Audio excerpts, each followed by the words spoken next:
যুদ্ধবিরতি লঙ্ঘন করে গাজায় দখলদার বাহিনীর একের পর এক হামলা। চুক্তি কার্যকরের পর 2 শতাধিক ফিলিস্তিনি নিহত। পশ্চিম তীরেও চলছে আগ্রাসন, তীব্র নিন্দা এরদোয়ানের। দক্ষিণ কোরিয়ায় এপেক শীর্ষ সম্মেলন শুরু। যোগ দিয়েছেন শি জিনপিং সহ জোটের শীর্ষ নেতারা। এবারের আসরে গুরুত্ব পাবে বাণিজ্য ও বৈশ্বিক সংঘাত ইস্যু। রেকর্ড বৃষ্টিতে ডুবল নিউ ইয়র্ক, 2 জন নিহত, পানির নিচে শত শত গাড়ি। হ্যারিকেন মেলিসার তাণ্ডবে ধ্বংসস্তূপের নগরী জ্যামাইকা, হাইতি ও কিউবা, মৃত্যু বেড়ে 49। এবং বিতর্কের মুখে ভাই প্রিন্স অ্যান্ড্রুর উপাধি ও রাজকীয় মর্যাদা কেড়ে নিলেন রাজা তৃতীয় চার্লস। রাজপ্রাসাদ ছাড়া নির্দেশ, বাকিংহাম প্যালেসের বিবৃতি।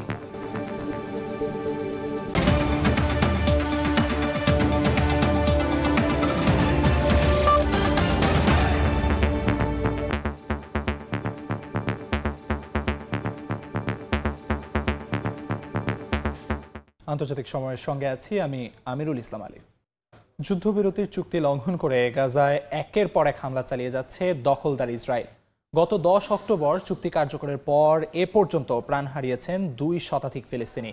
অধিকৃত পশ্চিম তীরেও চলছে ইসরায়েলি বর্বরতা। হামলার নিন্দা জানিয়েছেন তুর্কি প্রেসিডেন্ট রিসেপ তাইপ এরদোয়ান। এদিকে গাজায় অবিস্ফোরিত গোলা বারুদ অপসারণে $50 লাখ সহায়তা দেওয়ার ঘোষণা দিয়েছে যুক্তরাজ্য। স্থানীয় সময় বৃহস্পতিবার খান ইউনুস সহ গাজার বিভিন্ন অঞ্চলে বিমান হামলা চালায় ইসরায়েল। এতে শিশুসহ বেশ কয়েকজন হতাহত হন।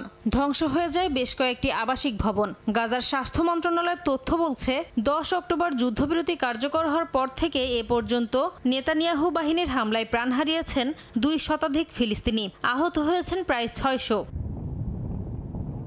অধিকৃত পশ্চিম তীরেও নেতানিয়াহু বাহিনীর হামলা ক্রমশ বেড়ে চলেছে। অভিযানের নামে হানা দিচ্ছে পশ্চিম তীরের বিভিন্ন গ্রাম ও শরণার্থী শিবিরে। এতে দীর্ঘ হচ্ছে লাশের মিছিল। জাতিসংঘের তথ্য মতে চলতি বছরের শুধু জলপাইয়ের মৌসুমে সেখানে শতাধিক হামলার ঘটনা ঘটেছে। যুদ্ধবিরতির শর্ত মেনে আরও 2 ইসরায়েলি জিম্মির মরদেহ হস্তান্তর করেছে ফিলিস্তিনের স্বাধীনতাকামী সংগঠন হামাস। ঘটনার সত্যতা নিশ্চিত করে সংগঠনটির কাছে এখনও আরও 11 জিম্মির মরদেহ আছে বলে জানায় ইসরায়েলের প্রধানমন্ত্রী কার্যালয়। এছাড়া হামাস যুদ্ধবিরতিকে গুরুত্ব না দিয়ে হামলা অব্যাহত রাখলে আরও কঠোর প্রতিশোধ নেয়ার হুঁশিয়ারি দিয়েছেন প্রধানমন্ত্রী বিনিয়ামিন নেতানিয়াহু। যুদ্ধবিরতি চুক্তি লঙ্ঘন করে গাজায় ইসরায়েলি হামলা নিন্দা জানিয়েছেন তুরস্কের president Recep Tayyip Erdogan. Tel Aviv অনাহার ও গণহত্যাকে যুদ্ধের অস্ত্র হিসেবে ব্যবহার করছে বলেও অভিযোগ করেন তিনি। এদিকে গাজায় অবিস্ফোরিত গোলাবারুদ অপসারণে $50 লাখ সহায়তা দেওয়ার ঘোষণা দিয়েছে যুক্তরাজ্য। জাতিসংঘের মাইন অ্যাকশন সার্ভিসের মাধ্যমে দেয়া ওই অর্থায়নের পাশাপাশি যুদ্ধকালীন উপত্যকাটিতে ফেলা প্রায় 7000 টন অবিস্ফোরিত বোমা ও গোলা অপসারণে বিশেষজ্ঞদের পাঠানো হবে বলেও জানায় দেশটি। নাসরিন রুমি, সময় সংবাদ। 2 বছর পর আবারও খুলল গাজার আল আজহার বিশ্ববিদ্যালয়ের দরজা। যুদ্ধবিরতির পর প্রথমবারের মতো আনুষ্ঠানিকভাবে শুরু হয়েছে ভর্তি কার্যক্রম। গাজাবাসীর কাছে বিশ্ববিদ্যালয়টি শুধু শিক্ষা নয়, জীবনের নতুন সূচনারও প্রতীক। 2023 সালের 7 অক্টোবর ইসরায়েল ও হামাসের মধ্যে সংঘাত শুরু হওয়ার পর থেকে থমকে যায় গাজার সব শিক্ষা প্রতিষ্ঠান। 2 বছরের রক্তক্ষয়ী যুদ্ধের আগে গাজায় ছিল 51টি বিশ্ববিদ্যালয় ও কলেজ, যেখানে পড়াশোনা করতেন 2,26,000 শিক্ষার্থী। কিন্তু সংঘাত সেই শিক্ষা অবকাঠামোকে প্রায় নিশ্চিহ্ন করে দেয়। প্রাণ হারান বহু শিক্ষক ও শিক্ষার্থী। বিদ্যুৎ ইন্টারনেট বিচ্ছিন্নতায় অনলাইন শিক্ষাও ছিল প্রায় অসম্ভব। যুদ্ধ, ধ্বংসস্তূপ ও বাস্তুচ্যুতির পর খুলল গাজার আল আজহার বিশ্ববিদ্যালয়। আবারও ক্যাম্পাসটি মুখরিত হয়ে উঠছে শিক্ষার্থীদের পদচারণায়। ভর্তি কার্যক্রম শুরু হওয়ায় নতুন শিক্ষার্থীদের ভিড়ে যেন প্রাণ ফিরে পেয়েছে বিশ্ববিদ্যালয়টি। এই 2 বছর ছিল যুদ্ধ আর ভয়ের সময়। পড়াশোনা অনলাইনে করা খুবই কঠিন ছিল। এখন আবার সরাসরি ক্লাসে ফিরতে পারছি, এটা আগের চেয়েও ভালো লাগছে। ইসরায়েলি আগ্রাসনে ধ্বংসস্তূপে পরিণত হয় গাজার দক্ষিণাঞ্চলে অবস্থিত আল আজহার বিশ্ববিদ্যালয়ের নতুন ক্যাম্পাস। এখনও সেখানে দখলদার বাহিনীর তাণ্ডবের চিহ্ন। গুলি ও গোলার দাগে জর্জরিত ভবনের মেরামতের কাজ চলছে। চিকিৎসা অনুষদে ক্ষতিগ্রস্ত যন্ত্রপাতি থেকে যা পাওয়া যায় তা দিয়ে চলছে পুনর্গঠনের চেষ্টা। 2 বছর পর আবার ক্লাসে ফেরা মানে আমাদের জীবনে নতুন আশা ফিরে পাওয়া। বিশ্ববিদ্যালয় এখনো টিকে আছে, মানে আমরাও টিকে আছি। এটাই নতুন জীবনের শুরু। আন্তর্জাতিক মহলের মতে ধ্বংসের ভেতর থেকেও গড়ে উঠছে নতুন স্বপ্ন। গাজার আল আজহার বিশ্ববিদ্যালয় পুনরায় খোলার এই পদক্ষেপকে শিক্ষা নয়, জীবনেরই পুনর্জাগরণ বলে মনে করছেন তারা। শিউলি রোজা, সময় সংবাদ। দক্ষিণ কোরিয়ার গিয়ংজু শহরে শুরু হয়েছে এশিয়া প্যাসিফিক অর্থনৈতিক সম্মেলন এপেক 2025। বিশ্বের অর্ধেক বাণিজ্য আর 61% জিডিপির প্রতিনিধিত্ব করছে 21টি দেশ। বাণিজ্য, যুদ্ধ, প্রযুক্তি, সরবরাহ চেইন আর বহুপাক্ষিক সহযোগিতা সব মিলিয়ে এবারের সম্মেলন নজর কাটছে সবার। এরই মধ্যে যোগ দিয়েছেন চীনের প্রেসিডেন্ট শি জিনপিং এবং জাপানের নতুন প্রধানমন্ত্রী সানায়ে তাকাইচি। একে একে চীনা প্রেসিডেন্ট শি জিনপিং, কানাডার প্রধানমন্ত্রী মার্ক কার্নি সহ আগত বিশ্ব নেতাদের স্বাগত জানাচ্ছেন এবারের অ্যাপেক সম্মেলনের আয়োজক দেশ দক্ষিণ কোরিয়ার প্রেসিডেন্ট লি জে মিয়ং। যুক্তরাষ্ট্র, চীন ছাড়াও এরই মধ্যে যোগ দিয়েছেন জাপানের নতুন প্রধানমন্ত্রী সানায়ে তাকাইচি। সংযোগ, উদ্ভাবন আর সমৃদ্ধির স্লোগানে গিয়ংজু শহরে শুরু হলো এবারের সম্মেলন। চলবে 1 নভেম্বর পর্যন্ত। এবারে অ্যাপেক সম্মেলনে অংশ নিচ্ছে যুক্তরাষ্ট্র, চীন, জাপান, কানাডা, থাইল্যান্ড, দক্ষিণ কোরিয়া, রাশিয়া, অস্ট্রেলিয়া, মালয়েশিয়া ও ইন্দোনেশিয়া সহ 21টি দেশ। বাণিজ্য, সরবরাহ চেইন, নিরাপত্তা, কৃত্রিম বুদ্ধিমত্তা, প্রযুক্তি, জনসংখ্যা সমস্যা এবং অন্তর্ভুক্তিমূলক উন্নয়নই থাকবে আলোচনার মূল বিষয়। এছাড়াও এপেকে গুরুত্ব পাচ্ছে জলবায়ু, টেকসই উন্নয়ন ও ডিজিটাল সংযোগও। যৌথভাবে ডিজিটাল ব্রিজ ইনিশিয়েটিভ উদ্যোগ নিয়েছে জাপান ও দক্ষিণ কোরিয়া। এপেক সম্মেলনকে শুধু অর্থনীতি নয়, মূল্যবোধের মঞ্চ বলে মন্তব্য করেছে যুক্তরাষ্ট্র। চীন বলছে রাজনীতি ছাড়া বাণিজ্যই এই সম্মেলনের মূল উদ্দেশ্য।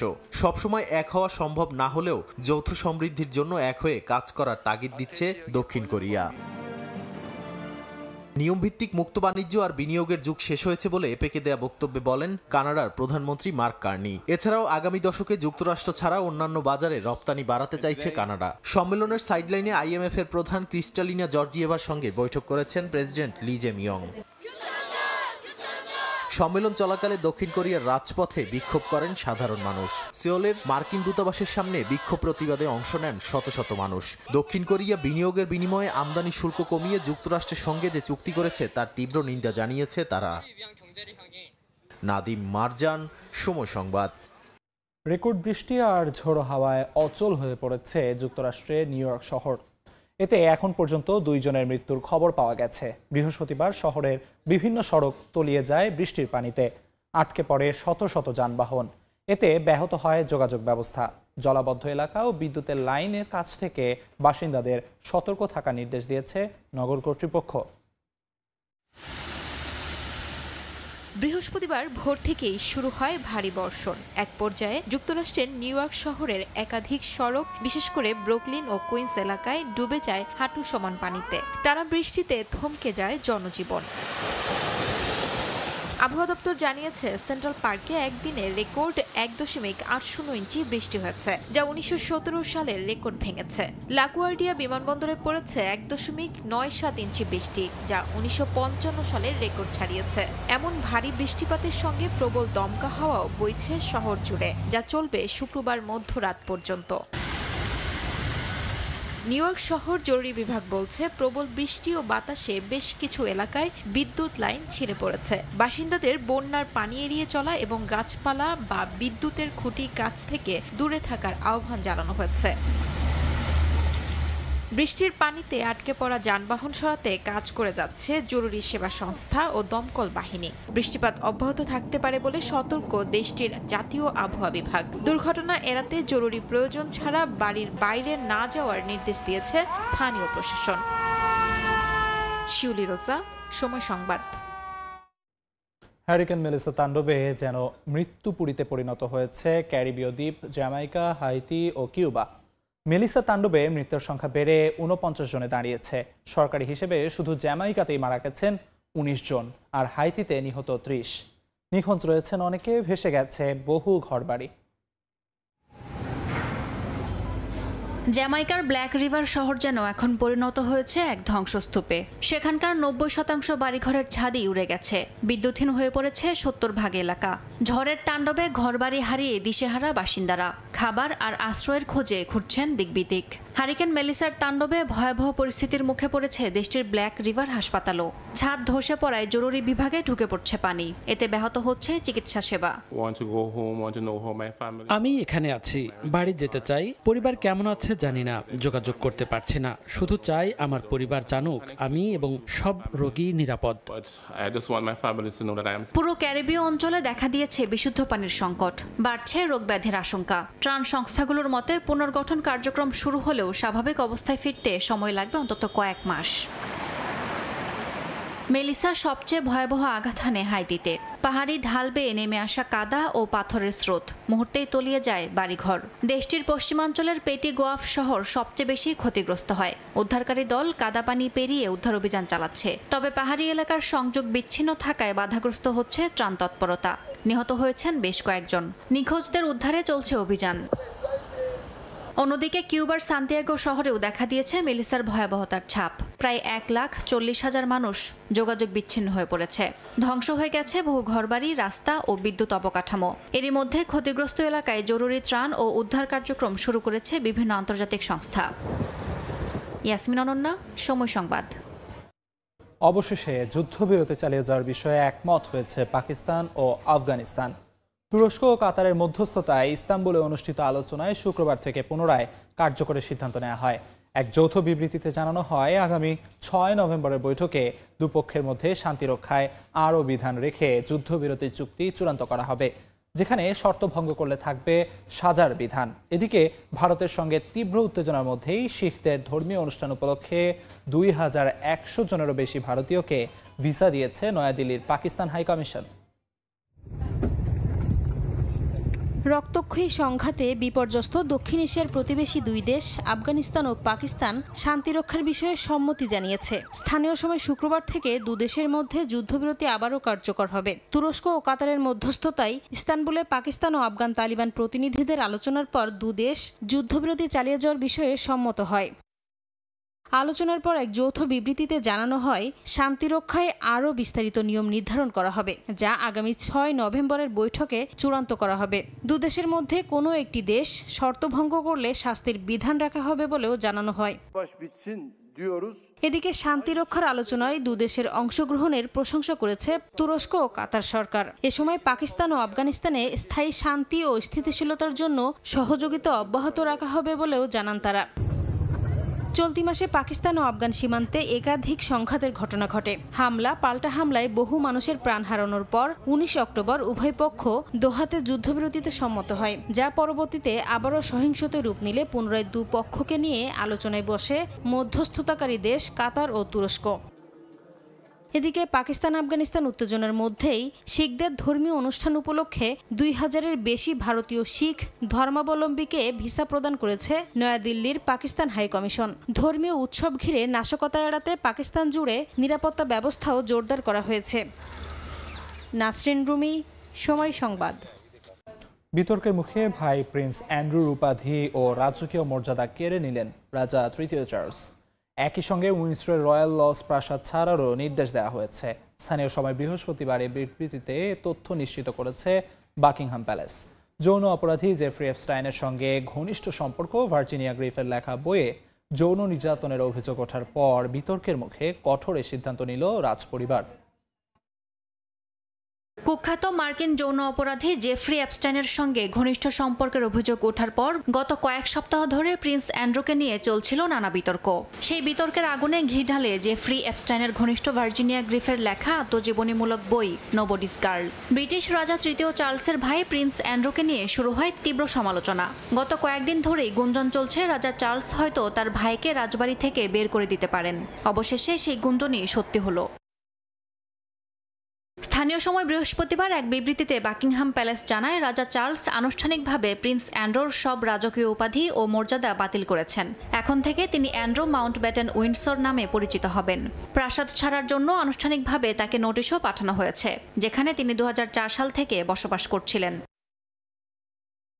অ্যান্ড্রোর বিরুদ্ধে অভিযোগ, কিশোরী বয়সে ভার্জিনিয়া গ্রিফকে যৌন নির্যাতন করেছিলেন তিনি। এই অভিযোগ 2022 সালে আর্থিক সমঝোতার মাধ্যমে নিষ্পত্তি হলেও গ্রিফের আত্মজীবনী নোবডিজ গার্ল প্রকাশের পর বিষয়টি ফের আলোচনায় আসে। রাজা চার্লসের সিদ্ধান্তের পর গ্রিফের আইনজীবী সিগ্রিড ম্যাকলি বলেন, এটি নির্যাতকদের জন্য এক ধরনের শিক্ষা। রাজপরিবারের মুখপাত্র জানান, অ্যান্ড্রু অভিযোগ অস্বীকার করলেও রাজপরিবারের ভাবমূর্তি রক্ষায় এই পদক্ষেপ প্রয়োজন ছিল। রাজা চার্লসের ব্যক্তিগত তহবিল থেকে অ্যান্ড্রুর নতুন বাসস্থানের খরচ বহন করা হবে। অ্যাপস্টেইনের সঙ্গে অ্যান্ড্রুর সম্পর্ক নিয়ে দীর্ঘদিন ধরেই সমালোচনা চলছিল। 2019 সালে কারাগারে আত্মহত্যা করেন অ্যাপস্টেইন। তারপর থেকেই অ্যান্ড্রুর রাজকীয় দায়িত্ব সীমিত হয়। এবার উপাধি ও প্রাসাদ হারালেন তিনি।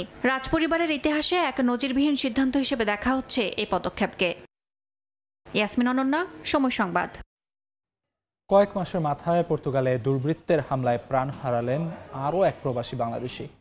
এতে পর্তুগালে বসবাসরত বাংলাদেশিদের মধ্যে নেমে এসেছে শোকের ছায়া, আতঙ্ক বিরাজ করছে কমিউনিটিতে। এ ঘটনায় সুষ্ঠু তদন্তের পাশাপাশি হত্যাকারী দ্রুত বিচারের দাবি প্রবাসীদের। লিসবন থেকে তরিকুল হাসান আশিকের রিপোর্ট। 28 অক্টোবর রাতে পর্তুগাল প্রবাসী বাংলাদেশি শামীম হোসেনের সাইকেলটি নিয়ে পালাচ্ছিল ছিনতাইকারী। পিছু নিলে এলোপাথারি ছুরিকাঘাত করা হয় তাকে। এতে ঘটনাস্থলেই মারা যান শামীম হোসেন। পর্তুগালের লিসবনের অদূরে সমুদ্র তীরের শহর কোস্টা কাপারিকায় 5 বছর ধরে বসবাস শামীমের। কাজ করতেন একটি রেস্টুরেন্টে, পাশাপাশি করতেন ফুড ডেলিভারিও। হত্যাকাণ্ডের পরদিন ব্যবসা প্রতিষ্ঠান বন্ধ রেখে প্রতিবাদ জানিয়েছেন কোস্টা কাপারিকার বাংলাদেশি ব্যবসায়ীরা। সহানুভূতি জানিয়েছেন স্থানীয়রা। সুষ্ঠু তদন্তের পাশাপাশি হত্যাকারীদের দ্রুত বিচারের দাবি তাদের। ওনার হত্যাকাণ্ডের পর যে সরকারের প্রশাসনের যে গাফিলতিটা ছিল আমরা দেখতে পাচ্ছি স্পষ্টভাবে। 14-15 গোটা লাশটা পড়েছিল। এটা কেন হলো, এটা একটা যে কারণেই হোক, এটা আমরা স্বচ্ছতা চাচ্ছি। 3-4 মাস আগে একটা ঘটনা ঘটেছে, কিন্তু আবার সেম ঘটনাই ঘটছে। আমরা এটার সুষ্ঠু বিচার চাই। এই ঘটনায় 30 অক্টোবর ঘটনাস্থল পরিদর্শন করেন পর্তুগালে নিযুক্ত বাংলাদেশের রাষ্ট্রদূত এম মাহফুজুল হক। দূতাবাসের পক্ষ থেকে প্রয়োজনীয় ব্যবস্থা নেওয়ার আশ্বাসে সবাইকে শান্ত থাকার আহ্বান জানান তিনি। আমরা চাইতেছি আমাদের দূতাবাস পর্তুগালের গভর্নমেন্টের সাথে কথা বলে এটার জন্য আমাদের নিরাপত্তা নিশ্চিত করবে। সবাইকে নিয়ে আমরা ইনশাআল্লাহ ঐক্যবদ্ধ থাকবো। ভবিষ্যতে এই অনাকাঙ্ক্ষিত ঘটনাগুলো যাতে আমরা অ্যাভয়েড করতে পারি। এর আগে জুনে দুর্বৃত্তের গুলিতে নিহত হয়েছিলেন আরও এক বাংলাদেশি। কোস্টা কাপারিকা এলাকায় প্রায় অর্ধশত প্রতিষ্ঠান বাংলাদেশি মালিকানাধীন। সুভিনির দোকানের পাশাপাশি রেস্টুরেন্ট ব্যবসা সহ বিভিন্ন পেশায় কর্মরত প্রবাসী বাংলাদেশিরা। এদিকে অভিবাসীদের টার্গেট করে পুরো পর্তুগালেই নেতিবাচক প্রচার অব্যাহত রেখেছে কট্টর ডানপন্থীরা। অতীতের যে কোনো সময়ের তুলনায় পর্তুগালের অভিবাসীরা সবচেয়ে কঠিন সময় পার করছে। বিভিন্ন স্থানে অভিবাসীদের উপর ঘটছে হামলার ঘটনা। এছাড়া ডানপন্থী রাজনৈতিক দলগুলোর বিভিন্ন কর্মকাণ্ডের পাশাপাশি সরকারের নানা পদক্ষেপেও কোণঠাসা তারা। অভিবাসন সংশ্লিষ্টরা বলছে, মানবিক মূল্যবোধ সম্পন্ন পর্তুগিজরা অভিবাসীদের পাশে না দাঁড়ালে ভবিষ্যতে তাদেরকে আরও জটিল পরিস্থিতির মুখোমুখি হতে হবে। তারিকুল হাসান আশিক, সময় সংবাদ, লিসবন, পর্তুগাল। নেপালের এভারেস্ট বেস ক্যাম্পের কাছে উদ্ধার অভিযানের সময় একটি বেসরকারি হেলিকপ্টার বিধ্বস্ত হয়েছে। অবতরণের সময় বরফে পিছলে হেলিকপ্টারটি উল্টে গেলে দুর্ঘটনা ঘটে বলে জানায় নেপালের বেসামরিক বিমান চলাচল কর্তৃপক্ষ। ঘটনাস্থল থেকে পাওয়া ভিডিওতে দেখা যায় বরফে ঢেকে থাকা এলাকায় অবতরণের সময় হেলিকপ্টারটি নিয়ন্ত্রণ হারিয়ে একপাশে কাত হয়ে পড়ে যায়। পাইলট জীবিত আছেন এবং তাকে উদ্ধার করা হয়েছে, তবে যাত্রীদের উদ্ধার করা হয়েছে কিনা তা এখনও নিশ্চিত নয়। ঘূর্ণিঝড়ের প্রভাবে ভারী তুষারপাতের কারণে বুধবার এভারেস্ট অঞ্চলের নেপাল ও চীন সীমান্ত পর্যটনের জন্য বন্ধ ঘোষণা করা হয়। পাশাপাশি অন্নপূর্ণা, মানাসলু ও ধৌলাগিরি অঞ্চলে সব ট্রেকিং রুটে যাত্রা বন্ধ রাখার নির্দেশ দেওয়া হয়। 10 বছর মেয়াদী প্রতিরক্ষা চুক্তি করেছে যুক্তরাষ্ট্র ও ভারত। স্থানীয় সময় শুক্রবার মালয়েশিয়ার কুয়ালালামপুরে এই চুক্তি সই হয়। শুক্রবার মুখোমুখি বৈঠকে বসেন ভারতের প্রতিরক্ষা মন্ত্রী রাজনাথ সিং ও যুক্তরাষ্ট্রের সমরমন্ত্রী পিট হেগসেথ। বৈঠক শেষে সই হয় দীর্ঘমেয়াদী প্রতিরক্ষা কাঠামো চুক্তি। এর মধ্যে দুই দেশের গোয়েন্দা তথ্য বিনিময়, অস্ত্র প্রযুক্তি ভাগাভাগি এবং যৌথ মহড়াকে আরও বিস্তৃত করবে বলে জানান তারা। চুক্তির বিষয়ে হেগসেথ বলেন, এটি দুই দেশের সেনাবাহিনীর মধ্যে গভীর সহযোগিতার ভিত্তি স্থাপন করবে।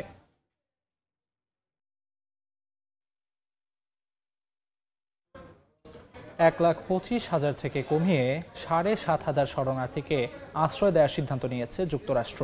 যাদের বেশিরভাগই শ্বেতাঙ্গ আফ্রিকান। স্থানীয় সময় বৃহস্পতিবার মার্কিন ফেডারেল রেজিস্টারে প্রকাশিত এক বিজ্ঞপ্তিতে এ কথা জানানো হয়, যেখানে বলা হয়েছে আগামী 2026-27 অর্থ বছরে যুক্তরাষ্ট্রে শরণার্থী প্রবেশের সর্বোচ্চ সীমা 7,500 জনে নামিয়ে আনার সিদ্ধান্ত নিয়েছে ট্রাম্প প্রশাসন, যাদের বেশিরভাগই হবেন দক্ষিণ আফ্রিকার বংশোদ্ভূত শ্বেতাঙ্গ। এশিয়ায় দীর্ঘ সফরের ক্লান্তি ভুলে হ্যালোইন উৎসবে মজেছেন মার্কিন প্রেসিডেন্ট ডোনাল্ড ট্রাম্প। স্থানীয় সময় বৃহস্পতিবার হোয়াইট হাউসে হ্যালোইন উপলক্ষে শিশুদের চকলেট সহ বিভিন্ন উপহার সামগ্রী বিতরণ করেন প্রেসিডেন্ট ডোনাল্ড ট্রাম্প এবং ফার্স্ট লেডি মেলানিয়া ট্রাম্প। হাজার হাজার শিশু এবং তাদের অভিভাবকরা অংশ নেন ট্রিক অর ট্রিট অনুষ্ঠানে। হ্যালোইনের বিশেষ উৎসবে অংশগ্রহণ করে উচ্ছ্বাস প্রকাশ করেন তারা। স্থানীয় সময় বৃহস্পতিবার যুক্তরাষ্ট্রের ওয়াশিংটন ডিসির হোয়াইট হাউসের দক্ষিণ লনে আয়োজন করা হয় বার্ষিক হ্যালোইন ট্রিক অর ট্রিট অনুষ্ঠান, যেখানে শিশুরা সেজে যান ভিন্ন ভিন্ন সাজে।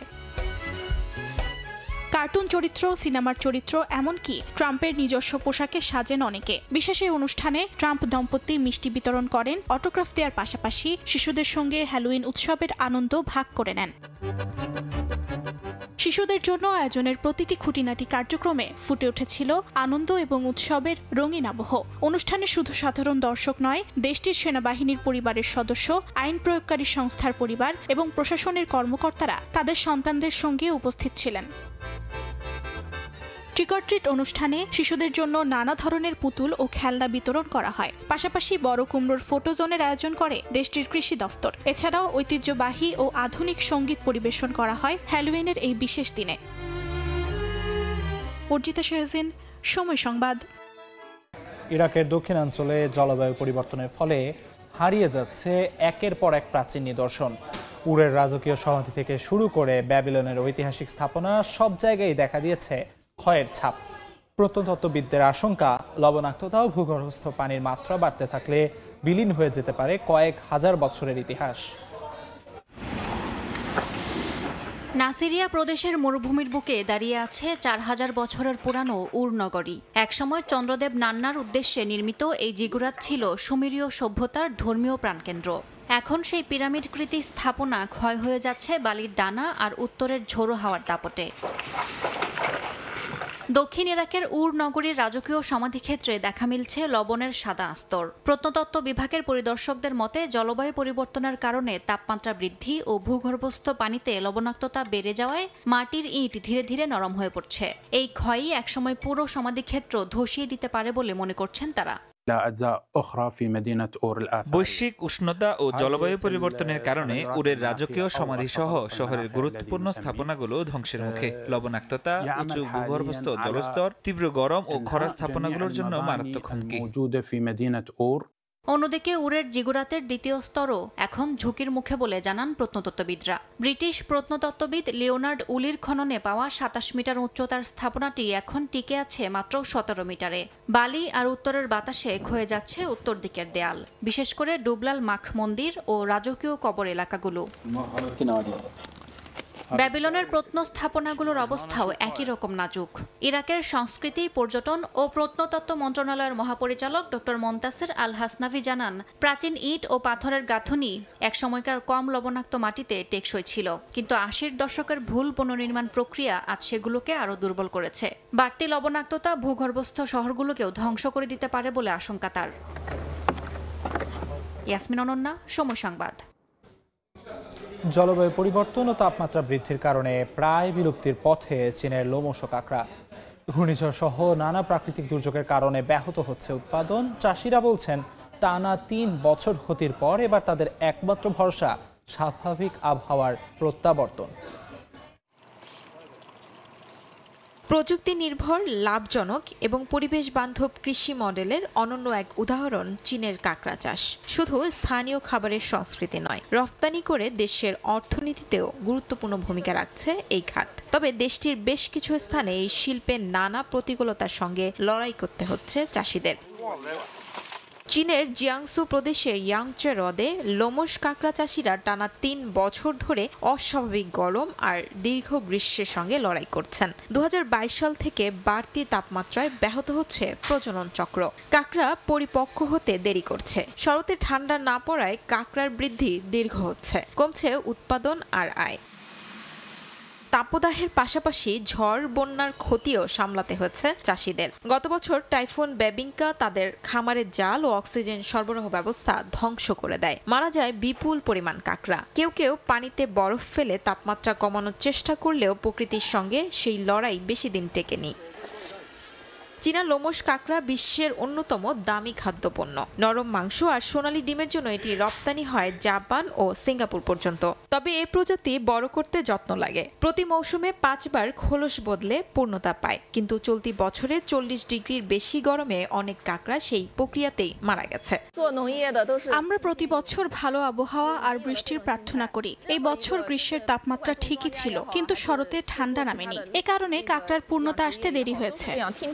কৃষিবিদরা বলছেন, অতিরিক্ত গরম শুধু বৃদ্ধি কমায় না, পানির অক্সিজেনও কমিয়ে দেয় এবং ব্যাকটেরিয়া বৃদ্ধিকে ত্বরান্বিত করে, যা 3 দিক থেকে হুমকি তৈরি করছে জলজ প্রাণীদের জন্য। জলবায়ু পরিবর্তন মানে শুধু উষ্ণতা বৃদ্ধি নয়, বরং অনিয়মিত বৃষ্টিপাত, অতিবৃষ্টি, এমনকি টাইফুন বা হারিকেনের মতো চরম আবহাওয়াও এর অংশ। এই ধরনের চরম আবহাওয়া একসঙ্গে দেখা দিলে তা পরিবেশের জন্য ভয়াবহ প্রভাব ফেলতে পারে। ইয়াংচেং হ্রদের কাঁকড়া এখন চীনের জলজ ঐতিহ্যের প্রতীক হলেও প্রকৃতির বিরূপ আচরণ সেটি রক্ষা করা চাষিদের জন্য এক অনন্ত চ্যালেঞ্জ। শিউলি রোজা, সময় সংবাদ। আন্তর্জাতিক সময়ে শীর্ষ সংবাদগুলো জানিয়ে দিচ্ছি আরেকবার। যুদ্ধবিরতি লঙ্ঘন করে গাজায় দখলদার বাহিনীর একের পর এক হামলা। চুক্তি কার্যকরের পর 2 শতাধিক ফিলিস্তিনি নিহত। পশ্চিম তীরেও চলছে আগ্রাসন, তীব্র নিন্দা এরদোয়ানের। দক্ষিণ কোরিয়ায় এপেক শীর্ষ সম্মেলন শুরু। যোগ দিয়েছেন শি জিনপিং সহ জোটের শীর্ষ নেতারা। এবারের আসরে গুরুত্ব পাবে বাণিজ্য ও বৈশ্বিক সংঘাত ইস্যু। এবং রেকর্ড বৃষ্টিতে ডুবল নিউ ইয়র্ক, 2 জন নিহত, পানির নিচে শত শত গাড়ি। হ্যারিকেন মেলিসার তাণ্ডবে ধ্বংসস্তূপের নগরী জ্যামাইকা, হাইতি ও কিউবা, মৃত্যু বেড়ে 49।